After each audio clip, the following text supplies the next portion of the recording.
नमस्कार, मैं हूं सचिन। जो कहेंगे सच कहेंगे लेकर राजनीति में कब क्या हो जाए ये किसी को नहीं पता। शायद नीतीश कुमार ने भी नहीं सोचा होगा कि प्रचंड बहुमत लाने के बाद जो उनकी सबसे बड़ी ताकत है, कभी वो ताकत ही उनके पास ही नहीं रहेगी। पिछले 20 साल से नीतीश कुमार ने गृह विभाग अपने पास रखा था और बिहार में कानून व्यवस्था का ऐसा राज कायम किया था कि जिसके दम पर उन्हें कहा जाने लगा था सुशासन बाबू। लालू के जंगल राज को सुशासन राज में नीतीश ने बदलने का दावा जिस हथियार के सहारे किया वो था राज्य का गृह विभाग, होम मिनिस्ट्री। रिजल्ट के बाद कहा गया कि प्रचंड सीट के पीछे नीतीश कुमार का काम बोला, उनका सुशासन बाबू का तमगा बोला। लेकिन शपथ के बाद नीतीश कुमार की जीत की ट्रॉफी बीजेपी ने अपने पास रख ली।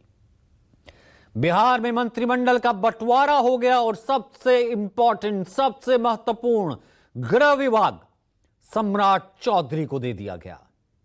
तो सवाल यह कि नीतीश ने गृह विभाग खुशी खुशी सौंपा या बीजेपी ने दबाव बनाकर ले लिया। गृह विभाग वाले सम्राट चौधरी क्या सीएम की पहली सीढ़ी चढ़ चुके हैं? नीतीश इस फैसले से खुश हैं या उनके दिमाग में कुछ और चल रहा है? आज इसी की पड़ताल। वहीं top story of the day 2, दूसरी स्टोरी मध्य प्रदेश के एक अजब फर्जीवाड़े से जुड़ी। 10,000 टीचर फर्जी डिग्री लेकर 29 साल से नौकरी कर रहे थे। सवाल यह, नौकरी करने वाले शिक्षकों के नाम अनेक, मगर मार्कशीट पर सीरियल नंबर कैसे एक? खंगालेंगे। और ये फर्जी शिक्षक पकड़े भी गए तो फिर उन मासूमों के समय का हिसाब कौन देगा जिन्हें ये फर्जी शिक्षक 20 साल से ज्यादा वक्त से पढ़ा रहे थे? तो आज का जो स्पेशल एडिशन, हमारे साथ रहिएगा। जो कहेंगे सच कहेंगे।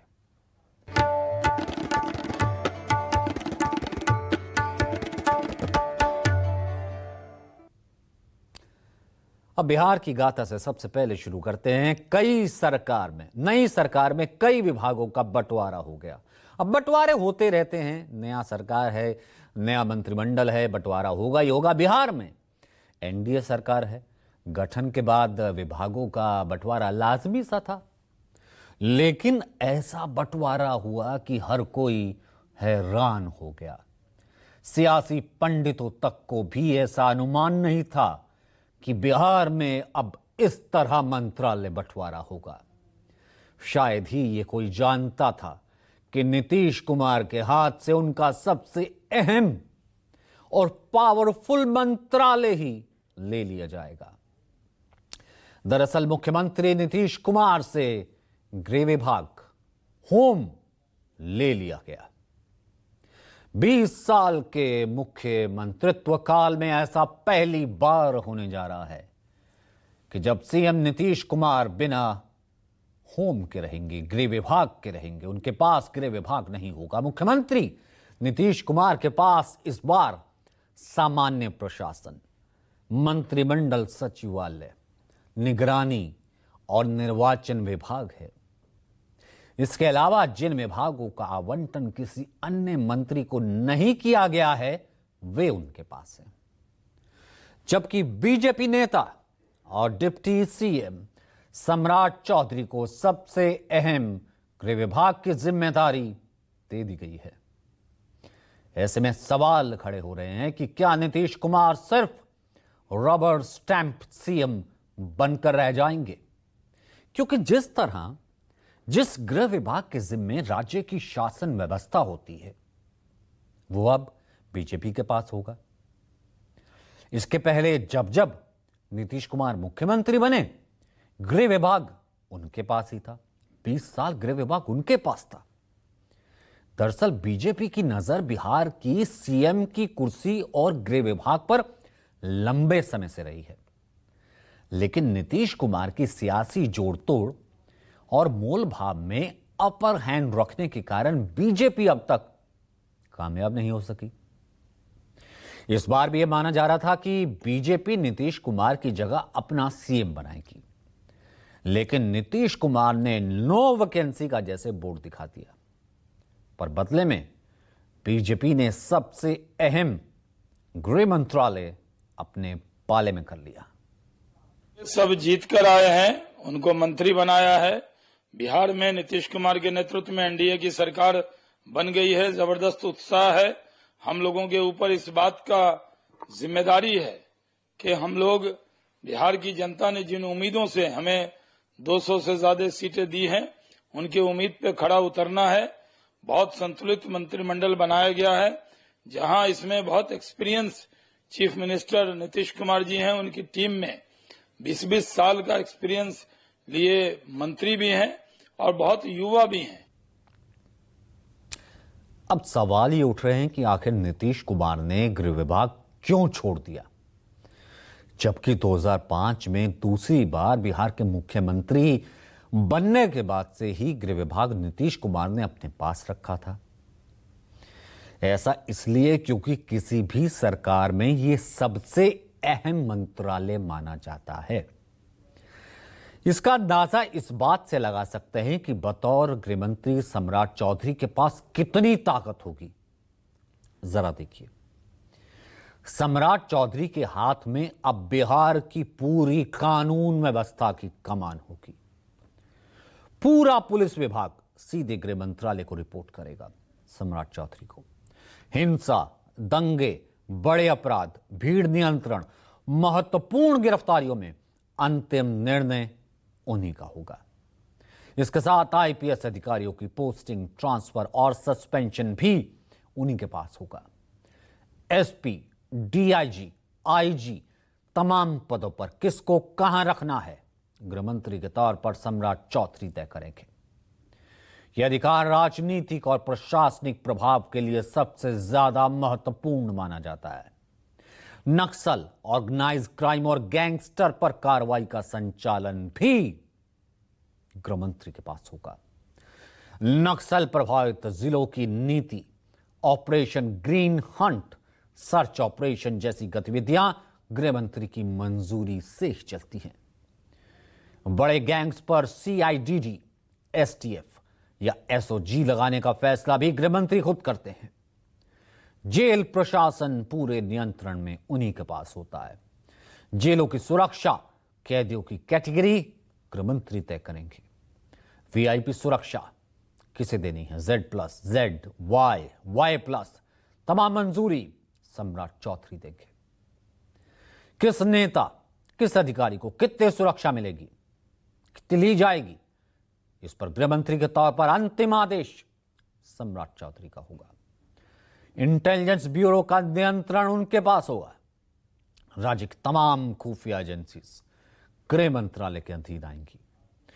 दंगे, चुनाव, राजनीतिक हलचल, वीआईपी मूवमेंट, सबका इंटेलिजेंस इनपुट गृहमंत्री तक जाता है।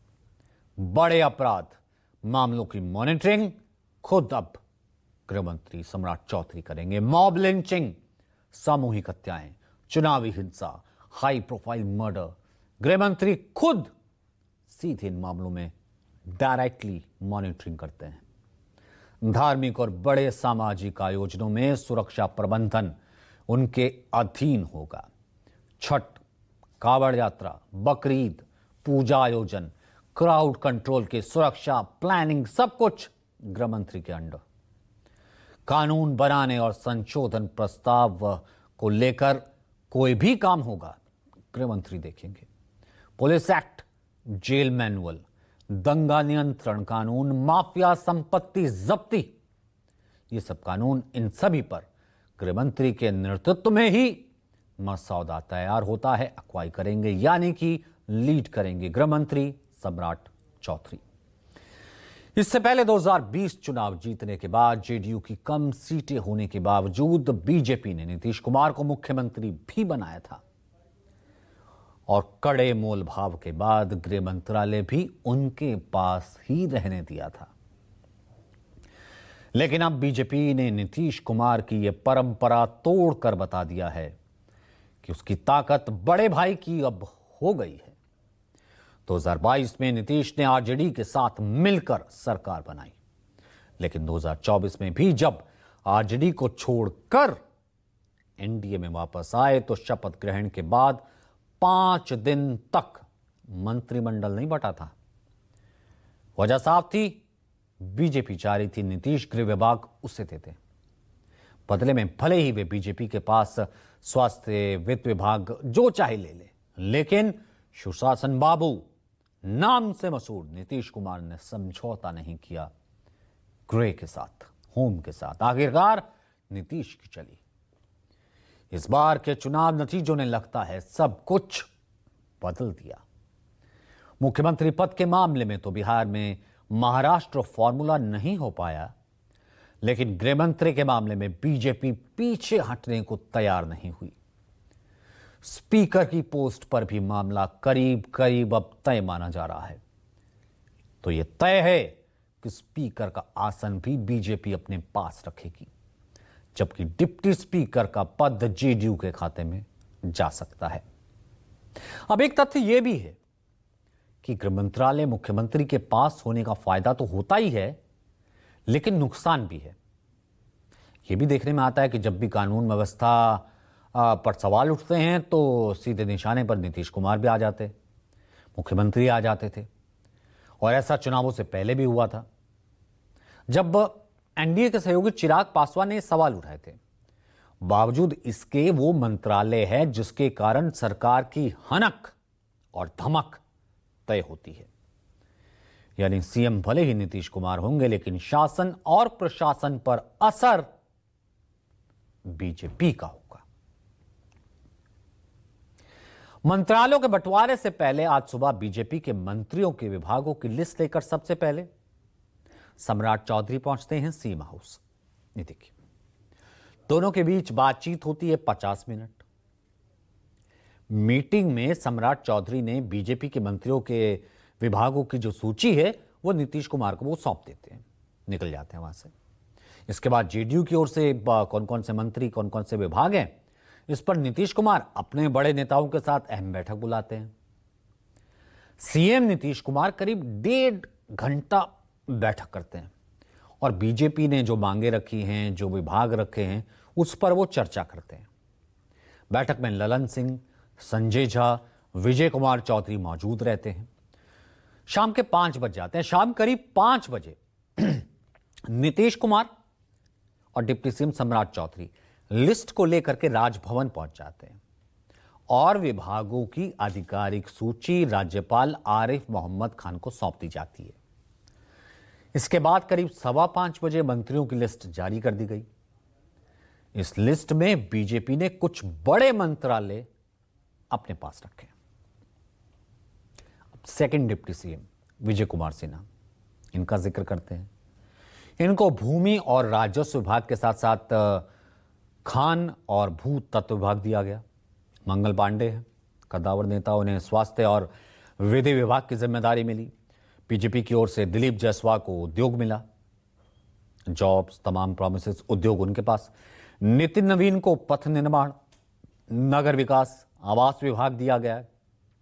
राम कृपाल यादव बीजेपी के, उन्हें मिला एग्रीकल्चर, कृषि विभाग। और संजय टाइगर को श्रम संसाधन विभाग सौंपा गया है। जनता का विश्वास मानता हूं। माननीय हमारे केंद्रीय नेतृत्व ने जिस प्रकार से मुझ पर भरोसा किया, हमारे माननीय मुख्यमंत्री जी ने फिर से मुझे मौका दिया है, तो पूरा प्रयास होगा कि जनता के विश्वास का, केंद्रीय नेतृत्व का भरोसा का और माननीय मुख्यमंत्री जी ने जो अवसर दिया है उसका मैं पूरी तरह से न्याय कर सकूं और जनता के जो हमारे 2025 के घोषणा पत्र में जो हमारे संकल्प है, उस संकल्प को आगे बढ़ाना, बिहार को विकसित राज्य बनाने में कैसे हम आगे भूमिका निभा सकते हैं, उसको पूरा प्रयास करके करें। कई और मंत्रियों को भी उनके विभागों की जिम्मेदारी सौंपी गई। विभागों के बंटवारे के बाद अब कैबिनेट की बैठक बुलाई जाएगी। बिहार की नई कैबिनेट में मंत्रियों के बीच मंत्रालयों के बंटवारों में वरिष्ठ मंत्रियों के अनुभव उनके साथ क्षेत्रीय और जातीय संतुलन को ध्यान में रखा गया है। कई मिनिस्ट्रीज ऐसी हैं, कई मंत्रालय ऐसे हैं पुराने चेहरों के पास ही रखे गए हैं। जेडीयू कोटे के मंत्रियों को वित्त और वाणिज्य कर जैसा अहम विभाग मिला है। पहले ये बीजेपी के पास था। बीजेपी ने वित्त विभाग जेडीयू को दिया है। विजेंद्र यादव ऊर्जा के साथ वित्त विभाग का जिम्मा देखेंगे। जेडीयू कोटे से मंत्री विजय चौधरी जल संसाधन, संसदीय कार्य, सूचना एवं जनसंपर्क के साथ भवन निर्माण देखेंगे। श्रवण कुमार ग्रामीण विकास और परिवहन विभाग की जिम्मेदारी देखेंगे। अशोक चौधरी के पास ग्रामीण कार्य विभाग होगा। लेसी सिंह के पास खाद्य और उपभोक्ता संरक्षण विभाग। मदन सहनी समाज कल्याण विभाग उन्हें दिया गया। सुनील कुमार शिक्षा, विज्ञान, प्रौद्योगिकी और तकनीक का विभाग इनके पास रखा गया, वो ये देखेंगे। जीतनराम मांझी की पार्टी हिंदुस्तानी आवाम मोर्चा के संतोष कुमार सुमन को लघु जल संसाधन विभाग, उपेंद्र कुशवाहा के बेटे दीपक प्रकाश को पंचायती राज मिला, जबकि एलजेपी लोक जनशक्ति पार्टी रामविलास को 2 विभाग दिए गए हैं। एलजेपी आर से संजय कुमार को गन्ना उद्योग और संजय कुमार सिंह लोक स्वास्थ्य अभियंत्रण विभाग का जिम्मा देखेंगे। जवाबदेही के लिए निश्चित रूप से हम अपने पार्टी के राष्ट्रीय अध्यक्ष आदरणीय श्री चिराग पासवान जी का बहुत बहुत आभार प्रकट करते हैं, धन्यवाद देते हैं। साथ ही महुआ की जनता को मैं इसके लिए धन्यवाद देता हूं, आभार प्रकट करता हूं कि उन्होंने जिस भारी बहुमत से मुझे चुनाव जिताकर भेजा है, तो कहीं ना कहीं मेरी जवाबदेही दोनों प्रति बढ़ गई है। तो आज का बिहार का सच का एडिशन, और अब रुख करते हैं एमपी के एक सच से आपको मुखातिब करते हैं। अजब है, गजब है, फर्जीवाड़े की बात हमने आपको बहुत बार दिखाई है, तमाम कहानियां सामने आती हैं। एमपी देश का एक ऐसा राज्य है जहां फर्जीवाड़े घोटाले की कहानियां मानो जो आम हो चुकी है, आम सुनने को मिलती हैं। शिक्षा विभाग हो, कंस्ट्रक्शन हो, अधिकारियों का दौरा हो, हर जगह फर्जीवाड़ा कहीं ना कहीं देखने को मिल जाता है। हर मामले में अब कहीं ना कहीं ऐसे मामले रोज लगभग आ रहे, भ्रष्टाचार की गंध आने लगती है। साल 2013 का याद होगा, कितना बड़ा सुर्खियां बनी थी, व्यापम घोटाला, व्यापम भर्ती घोटाला। 2014 का शिक्षक भर्ती, 23 का पटवारी भर्ती घोटाला, 2024 का नर्सिंग घोटाला, या फिर इसी साल पुलिस कांस्टेबल भर्ती घोटाला। मध्य प्रदेश हमेशा भ्रष्टाचार में सुर्खियों में रहता है, और अब एक बार फिर से एक फर्जीवाड़े से तमाम जो है वो सुर्खियां वो बटोर रहा है। एमपी में फर्जी डीएड सर्टिफिकेट पर शिक्षकों की भर्ती का बड़ा खेल उजागर हो गया। फर्जी, पूरे खेल में एमपी का ये फर्जीवाड़े का एक हिसाब देखें तो अपने आप में ये अनोखा है, क्योंकि फर्जीवाड़े की कहानी आज 1 साल पहले, 2 साल पहले, 5 साल पहले ऐसा नहीं है, 96 की है। खुलासा अब हुआ है, सब कुछ चल रहा है भगवान भरोसे।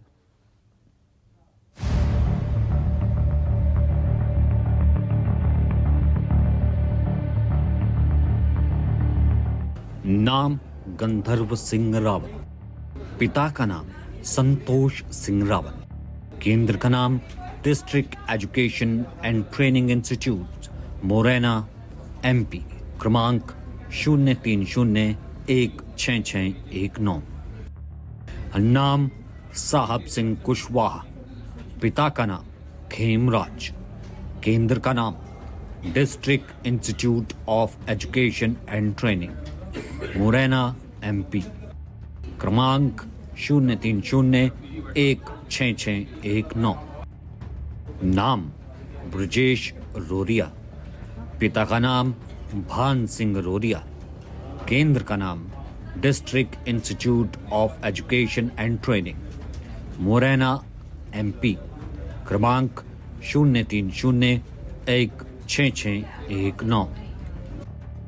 नाम 3, सबके पिता का नाम अलग अलग, इंस्टीट्यूट भी अलग अलग, लेकिन रोल नंबर सबका एक। ये अजब एमपी के गजब फर्जीवाड़े की कहानी बयां कर रही है। और ना सिर्फ ये 3 बल्कि कुछ और नाम भी हैं।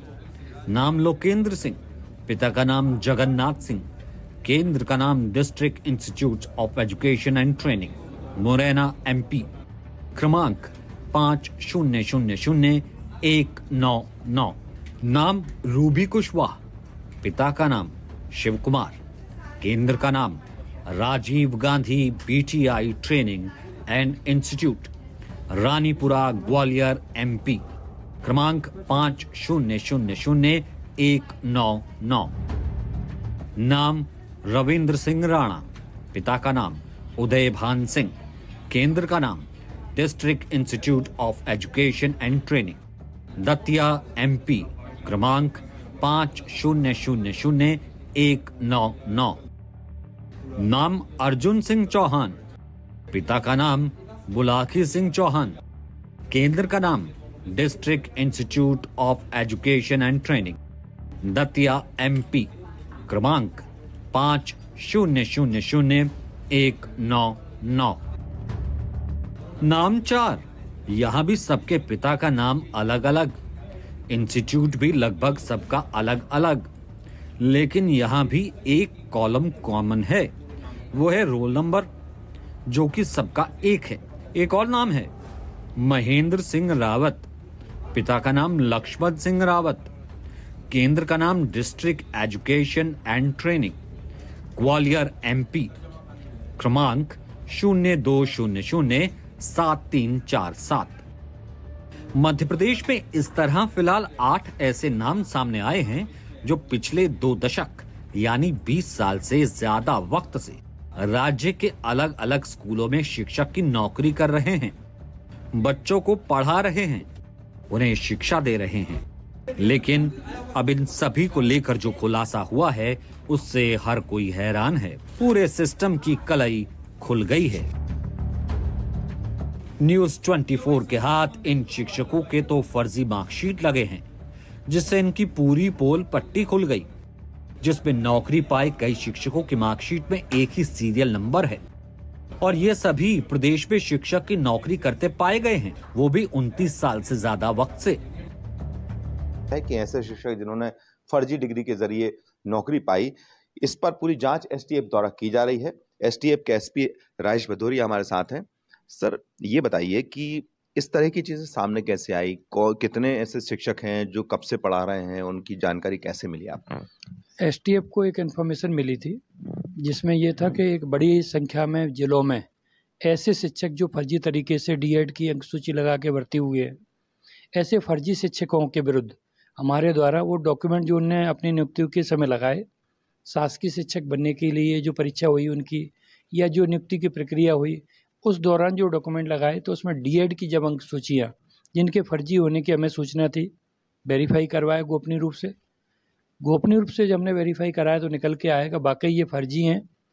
और दूसरी चीज़, एक और उससे भी बड़ी चीज़ कि D.Ed की अंकसूची फर्जी लगी और उनकी सत्यापन रिपोर्ट जो मंगाई जाती है माध्यमिक शिक्षा मंडल से, उन्होंने मंगाई थी, तत्समय विभाग ने मंगाई, उनको भी बदली करके चेंज करके लगाया गया, इनको उनको भी जाली तरीके से सही होना बताते हुए लगाया गया। तो इस तरीके से 2 बार कूटरचित डॉक्यूमेंट्स को कहीं न कहीं विभाग के द्वारा सबमिट किया गया। हैरानी की बात यह है कि इतने सालों से ये सारे शिक्षक फर्जी सर्टिफिकेट पर नौकरी कर रहे हैं, लेकिन ना तो शासन की नजर इन पर पड़ी और ना ही विभाग के किसी अधिकारियों को इसकी भनक लगी। वो तो RTI एक्टिविस्ट गौरी शंकर राजपूत हैं, जिनकी छानबीन में यह फर्जीवाड़ा सामने आया, जिसके बाद उन्होंने इसकी शिकायत की थी। RTI एक्टिविस्ट ने अपनी शिकायत में कहा था कि कई जिलों में फर्जी D.Ed सर्टिफिकेट से लोग शिक्षकीय पदों पर काबिज हैं, जिस पर STF की ग्वालियर यूनिट ने जांच शुरू की तो पाया कि वाकई में इन शिक्षकों की मार्कशीट फर्जी है। एक ही सीरियल नंबर पर कई मार्कशीट लगाए गए थे जो विभागीय रिकॉर्ड में मौजूद ही नहीं हैं। RTI एक्टिविस्ट गौरी शंकर राजपूत के मुताबिक ऐसे 450 से ज्यादा फर्जी शिक्षकों की सूची उनके पास है, जबकि अनुमान है कि यह संख्या पूरे प्रदेश में 10,000 से भी ज्यादा हो सकती है। DG पंकज श्रीवास्तव जी को शिकायत पेश की थी, एक शिकायती आवेदन के अनुसार। उसमें फर्जी अंकसूची के आधार पर कई लोगों ने शासकीय सेवा का लाभ लिया है। इसमें जो मुख्य आरोपी हैं वो शिक्षक तो हैं ही, इनके साथ साथ जनपद CO जिन्होंने जिला पंचायत CO जिन्होंने फर्जी D.Ed की अंकसूची पर नियुक्तकर्ता अधिकारी रहे हैं, और नियुक्तकर्ता अधिकारी के बाद में जब शिक्षा विभाग में उनका सम्मेलन किया गया 3 साल बाद, तब भी उस अंक सूची को अनदेखी किया गया। मैं चाहता हूं कि मध्य प्रदेश में ये बहुत बड़े स्तर का रैकेट है, व्यापम से बड़ा माना जाएगा, क्योंकि इसमें मेरे पास ही तकरीबन 450-500 आरोपियों का डाटा तो मेरे पास ही शिक्षकों का, बल्कि अगर एसटीएफ इसमें मतलब तत्परता से जांच करेगी तो मुझे उम्मीद है कि 10,000 से ज़्यादा आरोपी पकड़े जाएंगे। और जो रैकेट का एक जो रैकेट है उसमें जनपद सीईओ से लेकर जिला पंचायत सीईओ से इन्वॉल्व है, क्योंकि इन्होंने अनदेखी करके इन लोगों को भर्ती प्रक्रिया में इनको लाभ दिया है। जाहिर है नौकरियों में इतना बड़ा खेल बिना किसी गैंग और किसी बड़े अधिकारियों की संलिप्तता का संभव नहीं है। आरटीआई एक्टिविस्ट की शिकायत के बाद एसटीएफ ने जब अपनी जांच शुरू की और संबंधित कार्यालयों में दस्तावेज खंगाले तो पता चला कि नौकरी कर रहे शिक्षकों ने जिस माध्यमिक शिक्षा मंडल मध्य प्रदेश भोपाल की ओर से जारी मार्कशीट अपने जरूरी दस्तावेजों के साथ लगाए थे, वो मार्कशीट संबंधित कार्यालय से जारी ही नहीं की गई। सबसे हैरान करने वाली बात यह है कि एसटीएफ की जांच में सामने आया कि फर्जी डीएड सर्टिफिकेट के सरकारी टीचर बनने वाले लोग मुरैना, शिवपुरी, ग्वालियर, इंदौर समेत कई जिलों में पोस्टेड हैं, जिसमें फिलहाल 8 शिक्षकों के खिलाफ नामजद एफआईआर दर्ज की गई है। वहीं 26 संदिग्धों को भी चिन्हित किया गया है। एफआईआर करी है जिसमें माध्यमिक शिक्षा मंडल से जो बीएड और डीएड की जो फर्जी अंक सूचियाँ जारी की गई हैं, बनाई गई हैं, और उसके आधार पर लोगों ने जो है शासकीय शिक्षक की नौकरी पाई है, उनके विरुद्ध ये एफआईआर की गई है। उसमें प्रथम दृष्टया ये पाया गया है कि जो भी ये कैंडिडेट हैं, इन लोगों ने जो है फर्जी तरीके से मार्कशीट बनाई और जो है उसको नौकरी के लिए अप्लाई किया और उसमें नौकरी पाली। और मध्य प्रदेश के विभिन्न जिले जिनमें इंदौर, ग्वालियर, शिवपुरी, मुरैना, अभी यहाँ सब ये लोग नौकरी कर रहे हैं, जिनके विरुद्ध 8 नामजद हमने लोगों के विरुद्ध एफआईआर करी है और लगभग 26 संदेहियों के विरुद्ध जो है इसमें और आए हैं अभी संज्ञान में, जिनकी भी अभी विवेचना की जा रही है और ये अभी संदेही और बढ़ने की संभावना है इसमें। खैर, भ्रष्टाचार और सियासत ना हो, ऐसा कैसे हो सकता है? जैसे ये मामला संज्ञान में आया, तुरंत कार्रवाई की गई, एसटीएफ जांच कर रही है और केवल यहीं तक नहीं, कहीं और भी इसके तार जुड़े होंगे तो उस पर भी कार्रवाई की जाएगी। माननीय मुख्यमंत्री जी के स्पष्ट निर्देश है, किसी को बख्शा नहीं जाएगा। 20 साल से फर्जी डिग्री लेके पढ़ा रहे हैं, तब तक आप सो रहे थे। एक आरटीआई कार्यकर्ता ने पूरे घोटाले को उजागर किया और आप कह रहे हैं कि आपने पकड़ा, आप खुद की पीठ थपथपा रहे हो। जिन बच्चों को 20 साल से जिनके भविष्य को ये बर्बाद कर रहे हैं, उस समय ये मंत्री जी और ये सरकार लौटा देगी उनको। जो स्वयं अयोग्य है, स्वयं क्वालिफाइड नहीं है, वो 20 साल से बच्चों को पढ़ा रहा है। क्या पढ़ा रहा होगा आप खुद कल्पना कर लो।